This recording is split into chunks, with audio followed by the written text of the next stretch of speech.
The story of Heston Russell is an extraordinary insight into the failings of the biggest media company in the Southern Hemisphere, the ABC. Heston Russell, a fifth-generation soldier who followed into his father's footsteps and served for over 20 years in the armed forces. He's a former officer of the Special Air Service, the SAS, and completed over 100 combat missions in his 16-year military career. Well, yesterday, Heston finally was victorious in a 3-year defamation battle he should not have had to have against our national broadcast, the ABC.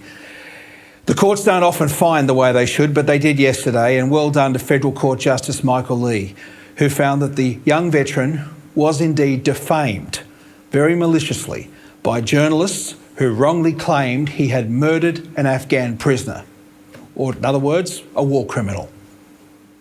I spoke to Heston earlier. Well, Heston, after all you've been through, you still look remarkably good. I don't know how you do it, mate. That has been a hell of a battle. Yeah, it's a bit of a feeling of relief today, Jason. I think a lot of it is sinking in. It's been sort of 3 years and there's a lot of affirmation and support from the public in particular. So I'm just going to probably crash next week like I do. Can you believe that it got to this, that an Australian soldier had to take on the Australian taxpayer-funded broadcaster in the Australian Federal Court to get a bit of justice and to have a fair hearing? That's the part that's really sinking in.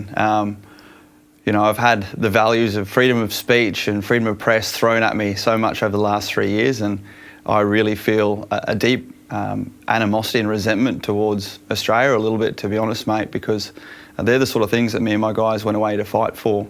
And it really has taken 3 years worth of editorial complaints, letters to the managing director of the ABC and the chairman, Ida Buttrose, editorial complaints, a petition we gave to Parliament. And at the end of the day, it had to be a civil defamation case because the ABC was allowed to call us war criminals without any charges even being brought against us.